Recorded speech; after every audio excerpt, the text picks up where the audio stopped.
Well, went to a philosophy meeting last night. They were just discussing. My friend had put forward a suggestion that we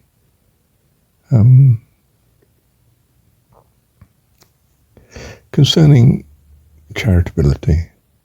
When do we give? When do we not? And I realised, waking just now, it's 3:05 in the morning, I had recorded, probably on several occasions, but very recently, the notion that, well, let me just lay out what the Jesus story,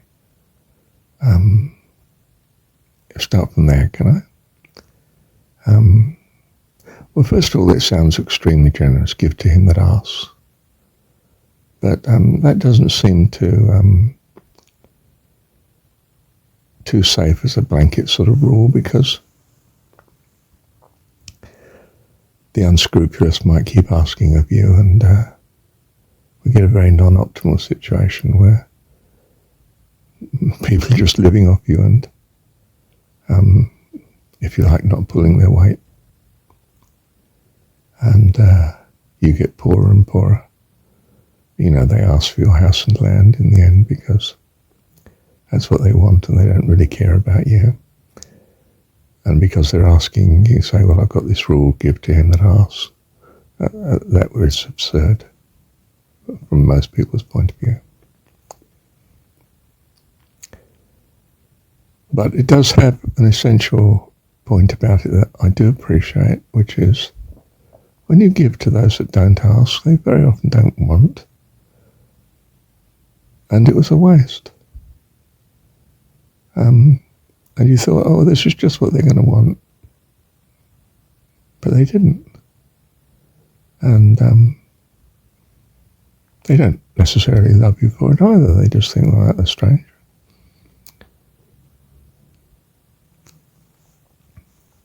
Whereas if a person asks, you know, there's a specific need, or at least it's being presented as such, and you might be wise to make sure it's a valid situation to give. If it makes you poorer than them,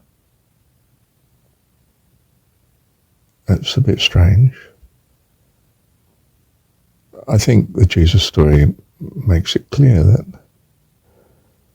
when it comes to the chapter, says, well, who is my neighbour? And Jesus replies, well, it's the person who, when you're in dire straits, you know, left abandoned on the side of the road dying, it's the person who comes to rescue you. He's been neighbour to you.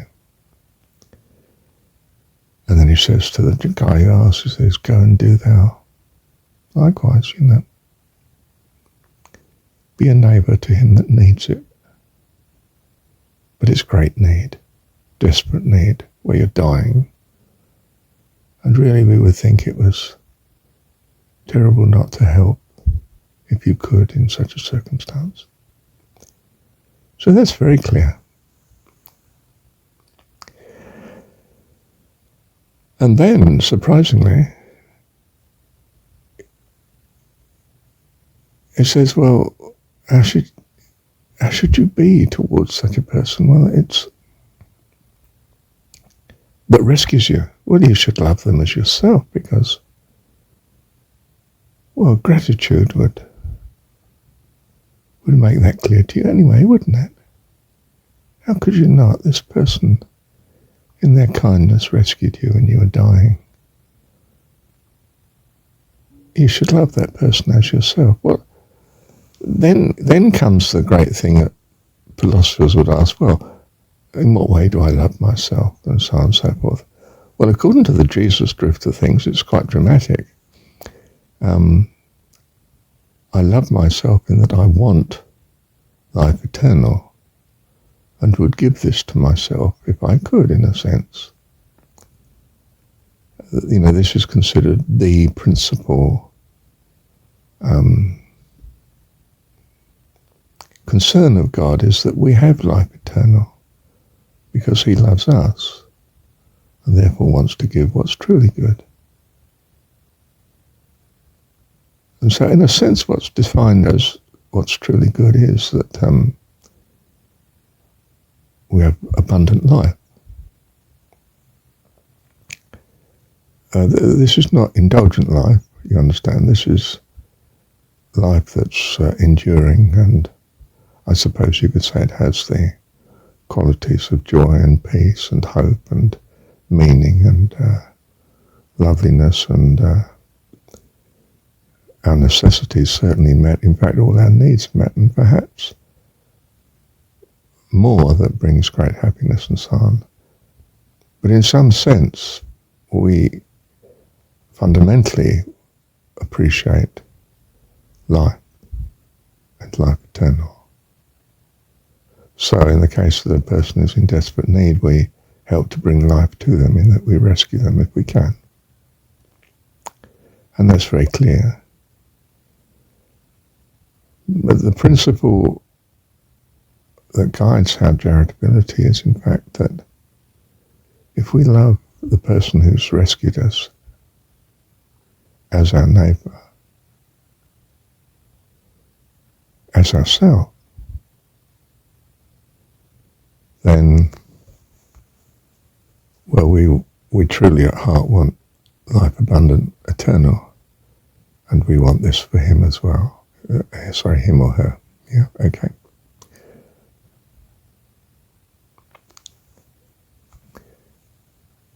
In other ways, Jesus doesn't actually say very much. You could say the miracles of Jesus very often come to the rescue of people who are in need. But it doesn't come in material ways. It comes in health ways. For instance, the blind to see and the lame to walk, and apparently in great miraculous ways too, which are stunning or unbelievable, But it's a story, remember. So he's certainly helpful, and we assume he's a pleasant sort of person who gives in that sense, and we assume kindness in general, don't we? But he doesn't actually specifically say you should be kind, which is interesting, isn't it?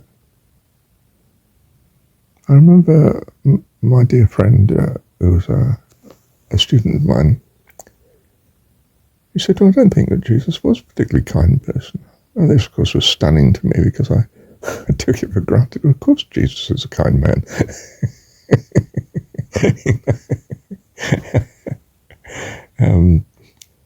And I wasn't thinking of it as story in those days. I was very much thinking of it as history, strict history, that Jesus lived and Jesus acted like this and said the following. But then when I thought about it, I thought, my goodness, he's right. He's a bit curt with Mum when he says, woman, what have I to do with thee?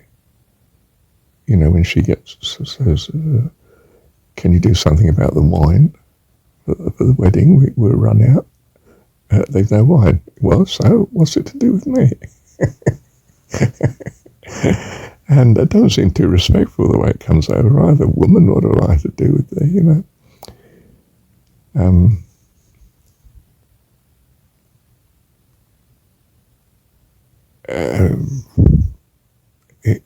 He talks of his enemies not too well at times, thou hypocrite and all the rest of it, and he's pretty tough on people. If he throws over the money changers in the temple in righteous indignation and anger, so to speak, so it's argued, it's not quite the kind way. Couldn't he just address them and tell them they shouldn't be here and ask them to leave? I mean, they wouldn't, of course, but is throwing them out really the kindest thing to do? I mean, presumably it's their living, some of them, and perhaps they weren't all wonderfully rich because of it, No, he's just incensed with, this is not the place for trade, and makes up some sort of whip thing and goes berserk and chucks them out. Well, you could read the story yourself and you might know it. But I don't want to give it the wrong slant.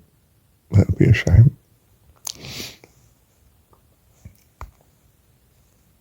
And then there's pure logic, isn't there? I mean, if I treat all children the same, then my kids don't get special treatment from me.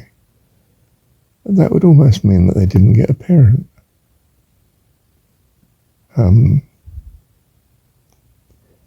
From the time allocation point of view, there's so many people in the world that need help. And from a resource point of view, that our personal resources are extremely low compared to the size of need in the world, that would not only impoverish ourselves by helping all children equally, but our own children would get the sad minimum that the average help might be. I mean, they'd hardly see us at all, would they? Because we'd always be preoccupied caring for someone else. So that would be unacceptable, and well, I just think it would be a tragedy to our own kids, wouldn't it? They need to know that they have a special relationship with you. And from this special relationship, I think we start to get the notion of the reason why Jesus in the story uses the name for God as Dad, a good dad, we assume, of course, and a friendly dad. Probably using the word Abba, not a formal one like Father, which sounds a bit cold and Victorian and distant, doesn't it? But if you see God as your loving heavenly dad, well, we've got an idea of what a lovely dad is. He's one that loves and cares for you and protects you and provides. You could say, well, what about seeing God as Divine Mother? And the answer is, yeah, I would agree with you, but the cultural and meaningful context of the story seems to be the male gender, so one can understand running with that in a sense and being rational while it extends to all people, doesn't it? Male or female. So I don't want to get into a gender concern here, but you see what I mean. Well, I think we just assume immediately that a heavenly dad is going to be kind. Not just, well, also protective. Yeah, I mean, and so on. So we know what sort of qualities we might want to attribute to an ideal parent, and we attach those qualities to God in the Jesus story. I think is the case. I sort of think you'll probably agree with me. That is the drift of the story. And very importantly too, that we need to see God as a loving, not just all-powerful being. All power is frightening without love. All love without power and resources. Well, we need the power and the resources as well, don't we? So God is taken to be both, the ideal. And then the question is, well, is that what you value? And I suppose it's got a good start, put it that way, that it's the sort of God that people would value. And if they do and worship such, if you like, put such values first, then perhaps society gets a lot better.